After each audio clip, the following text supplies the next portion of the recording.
Hello everyone, कैसे हैं आप सभी लोग। उम्मीद है आप सभी अच्छे होंगे।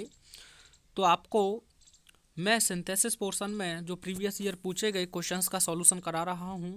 तो आज हम 2016 में पूछे गए सिंथेसिस के सभी सेट्स का सॉल्यूशन देखेंगे, साथ ही साथ कॉन्सेप्ट को भी समझने का प्रयास करेंगे। दोस्तों, आपको भरोसा नहीं होगा, देखिए 2022 में जो क्वेश्चन पूछे गए हैं, आप देखिए पेपर उठाना और देखना 2017 का क्वेश्चन पूछा गया है। ऐसे बहुत से क्वेश्चन मैं आपको बताऊंगा जो पूछे गए हैं। तो अगर आप इन्हें बहुत अच्छे से प्रीवियस ईयर को लगा लेते हैं, जैसे मैं 2013 से आपको सॉल्व कराया हूँ, तो आपको कोई भी समस्या परेशानी नहीं होगी। तो देखिए, आपका पहला सेंटेंस है ही हैज़ 4 चिल्ड्रन, उसके 4 बेटे हैं। और दूसरा सिंपल सेंटेंस है उसमें ही हैज़ टू सपोर्ट देम, यानी कि उसे उन्हें सपोर्ट करना है। अब देखें तो इसे सिंपल सेंटेंस बनाना है। जब भी आपको इन्फिनेटिव वर्ब देखने को मिले तो उसी को लिख देना है, हमें परेशान होने की आवश्यकता नहीं है। तो आपका आंसर होगा उसे सहारा देने के लिए 4 पुत्र हैं। तो आप लिख देंगे ही की हमें आवश्यकता नहीं है क्योंकि सब्जेक्ट है। जब सब्जेक्ट ही नहीं रहेगा तो हेल्पिंग वर्ब या लिंकिंग वर्ब हमारे पास ऑटोमेटिक हट जाएगी।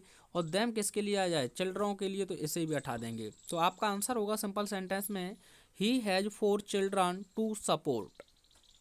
आसानी से बना सकते हैं इन्फिनेटिव के कॉन्सेप्ट से। अगला क्वेश्चन देखिए, बेहतरीन क्वेश्चन है ही is a true patriot full stop he will not betray his country, यानी कि वह एक सच्चा देशभक्त है, वह अपने देश को कभी भी धोखा नहीं देगा। इसे भी सिंपल सेंटेंस में बनाना है। तो दोनों सिंपल सेंटेंस के सब्जेक्ट एक ही हैं। तो आप जानते हैं इसे पार्टिसिपल से आप बना सकते हैं। As M R was work को इसमें बदलते हैं बीइंग में।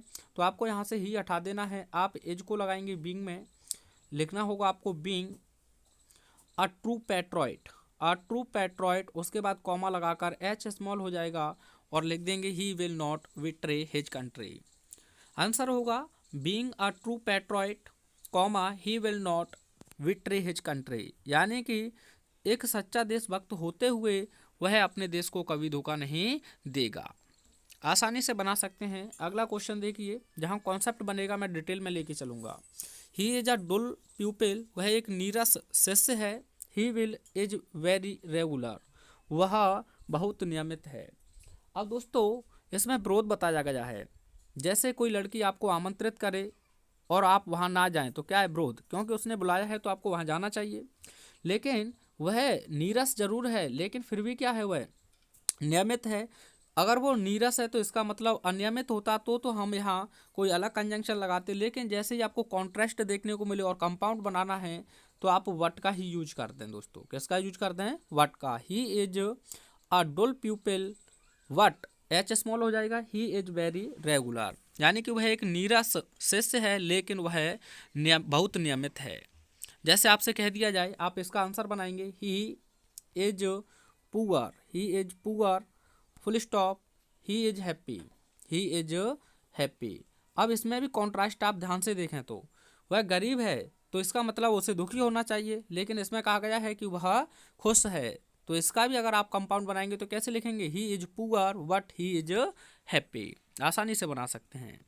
अगला क्वेश्चन देखिए, Abdul Kalam was a great scientist comma a popular teacher and the people's president. Abdul Kalam एक महान वैज्ञानिक हैं, वैज्ञानिक थे, एक लोकप्रिय शिक्षक थे और पीपल्स प्रेसिडेंट, और राष्ट्र के प्रेसिडेंट यानी कि राष्ट्रपति भी थे। पीपल का मतलब कभी कभी राष्ट्र भी होता है दोस्तों, कहीं कंट्री ही ना लें।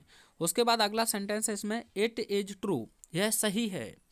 It is accepted by one and all, और यह सभी के द्वारा स्वीकृत किया जाता है। कंपाउंड बनाना है दोस्तों, लेकिन मेरे हिसाब से यहाँ कंपाउंड कहना बिल्कुल गलत है क्योंकि यह कॉम्प्लेक्स बनाने के लिए होगा।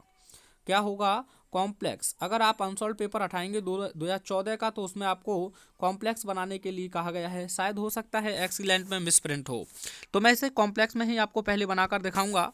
तो देखिए, मैंने आपको बताया है कि 3 सेंटेंस दिए हों तो बीच वाले सेंटेंस में से आपको नाउन बना लेना है। तो आप ट्रू का क्या बनाएंगे, ट्रुथ। लेकिन आप देखें सेंटेंस की स्टार्टिंग किसकी हुई है, इट से। तो मैंने बताया है अगर किसी भी सेंटेंस के अंत में, दूसरे सेंटेंस में विशेषकर, आपको इट देखने को मिले, दिस देखने को मिले, या फिर देखने को मिले आपको दैट, तो इन शब्दों को आप हटा देंगे और शुरुआत में जो सेंटेंस दिया है उसी से पहले आप दैट लगा देंगे। नहीं यही बात समझ में? यानी कि अगर यह सेंटेंस किसी सेंटेंस की शुरुआत कर रहे हैं तो इन्हें हम हटा देंगे और आने वाले पहले सेंटेंस से पहले ही हम दैट कंजंक्शन लगा देंगे। अब आपके पास मान के चलिए यह नहीं होता, क्या इट इज ट्रू, यह नहीं होता तो शुरू में ही आप लगा देते that Abdul Kalam was a great scientist, a popular teacher and the people's president, और यहाँ से इट को हटा देते और कॉमा लगाकर लिख देते is accepted by one and all. इस प्रकार से आंसर बन जाता। लेकिन इसमें एक तीसरा सेंटेंस जोड़ा है तो आपको लिखना होगा पहले इसे नाउन बनाकर, तो दैट क्या वो सॉरी सबसे पहले आपको लिखना होगा ट्रू का ट्रुथ, क्या लिखना होगा ट्रुथ। उसके बाद आप लिखेंगे दैट, अब जो सेंटेंस है आपका Abdul Kalam was a great scientist comma a popular teacher and the people's president, और इट इज में से आपको कुछ भी नहीं लिखना है, यहाँ से भी इट को हटा देंगे, कॉमा लगाकर लिखेंगे is accepted by one and all. Concept आपको माइंड में रखना है कि अगर हमें दूसरे सेंटेंस में it is this is that is देखने को मिले तो इन्हें आप हटा देंगे। शुरुआत में ही आप जो आपका मेन सेंटेंस होगा उसे सबऑर्डिनेट क्लॉज बनाने के लिए केवल कंजंक्शन दैट का यूज कर देंगे। चलिए अगला क्वेश्चन देखिए। अगर इसका कंपाउंड बनेगा तो दोस्तों मैं आपको नीचे वीडियो के कमेंट में अवश्य पिन करके दूंगा।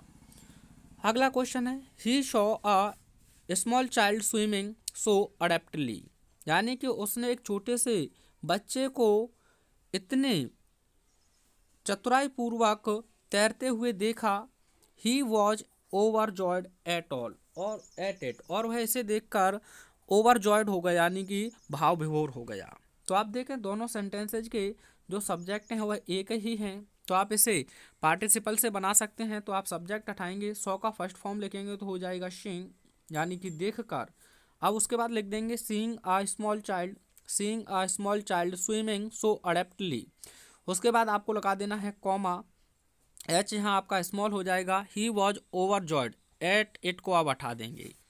आंसर बनेगा seeing a small child swimming so adeptly comma he was overjoyed. यह आपका सिंपल सेंटेंस हो जाएगा। देखिए अभी हम जिस क्वेश्चन की बात कर रहे थे वह आपको दे ही दिया।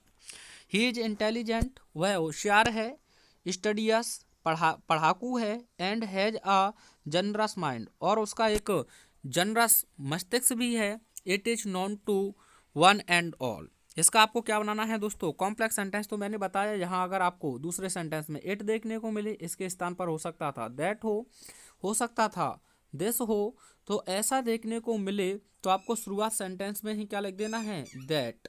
उसके बाद एच स्मॉल हो जाएगी, that he is intelligent comma studious and has a generous mind, और इट को आप यहाँ से हटा देंगे, is known to one and all. यह आपका कॉम्प्लेक्स हो जाएगा। आपको पेपर में देखने को मिले तो दोस्तों आसानी से बना देना। 7वां क्वेश्चन देखिए, कल भी ऐसा क्वेश्चन हमने देखा था। अ टाइगर वॉज हंग्री, यानी कि एक शेर, टाइगर जो था बाघ, भूखा था, ही किल्ड अ बुलॉक, उसने एक सांड को जान से मार दिया, द बुलॉक वॉज हैप्टी, यानी कि और जो सांड था वह भारी भरकम था। तो आप देखिए टाइगर के बारे में विशेषता क्या बताई गई है, वह हंग्री है। तो आपको पहले लिखना होगा a hungry tiger, a hungry tiger. उसके बाद वर्ब लिखेंगे तो पहले सेंटेंस में तो अब कुछ नहीं बचा, आपको यही किसके लिए आया है, ये टाइगर के लिए, तो आप लिखेंगे किल्ड। अब देखिए बुलॉक के बारे में विशेषता बताई गई है, क्योंकि वह क्या है हैप्टी है, तो इसे आप बुलॉक से पहले लिख देंगे। आंसर होगा a hungry tiger killed a hefty bullock, यानी कि एक भूखे बाघ ने एक भारी भरकम सांड को जान से मार दिया। यह क्वेश्चंस पूछे जाते हैं, यही गिने चुने क्वेश्चन हैं आपके। अगला क्वेश्चन देखिए, ही रैन वेरी क्विकली, यानी कि वह बहुत तेजी से दौड़ा, ही सून ओवरटुक हिज फादर, और उसने बहुत जल्दी ही अपने पिता को पीछे छोड़ दिया। जिसका आपको कॉम्प्लेक्स बनाना है, दो प्रकार से बना सकते हैं, एक तो हिंदी में कंबाइन करें, वह बहुत तेजी से दौड़ा इसीलिए उसने अपने पिता को पीछे छोड़ दिया, तो आपको देखने को मिले सो, एक तो सो से बना सकते हैं, ही रैन वेरी क्विकली सो, अब एच स्मॉल हो जाएगा, ही सून ओवरटुक हिज फादर। अगर आप दूसरे तरीके से इसे बनाना चाहें तो ऐसे बनाएंगे, वह जल्द ही अपने पिता को पीछे छोड़ दिया, बिकॉज क्योंकि ही रैन वेरी क्विकली, इस प्रकार से बना सकते हैं बिकॉज का यूज करके।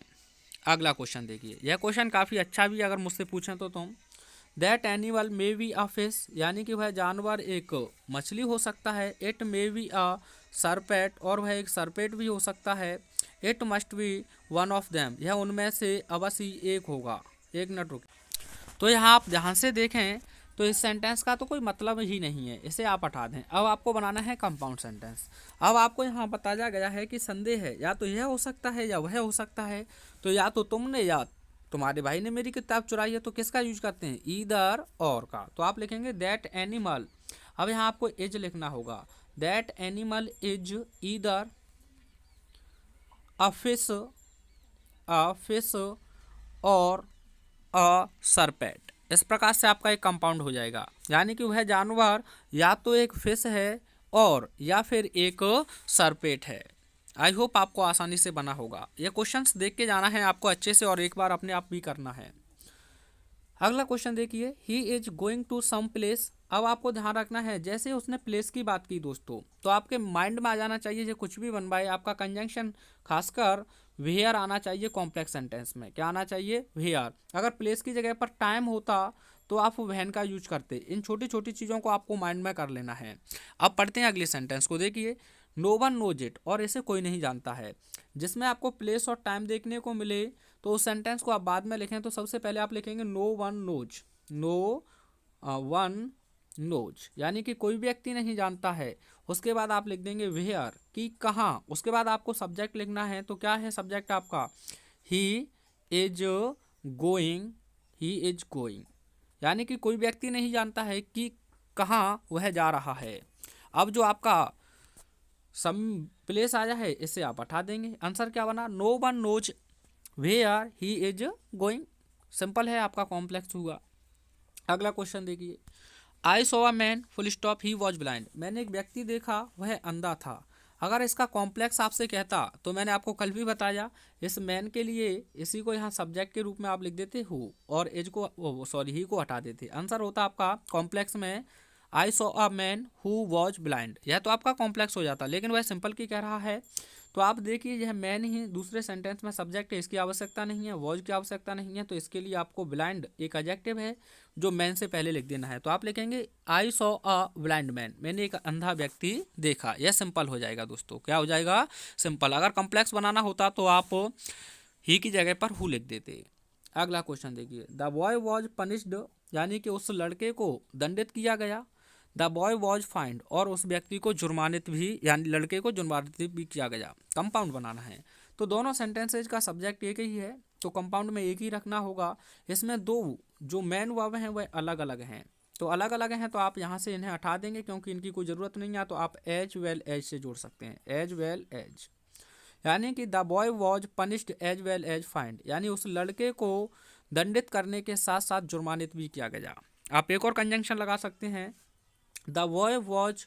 अब इससे पहले आपको लिखना होगा not only punished but also find, but also find. इस प्रकार से आपका एक और कंपाउंड सेंटेंस हो जाएगा। आप बोथ का भी यूज कर सकते हैं, आप चाहें तो यहाँ एंड का भी यूज कर सकते हैं, the boy was punished and find, लेकिन जौन सा अच्छा लगे आप उसी को बनाएं।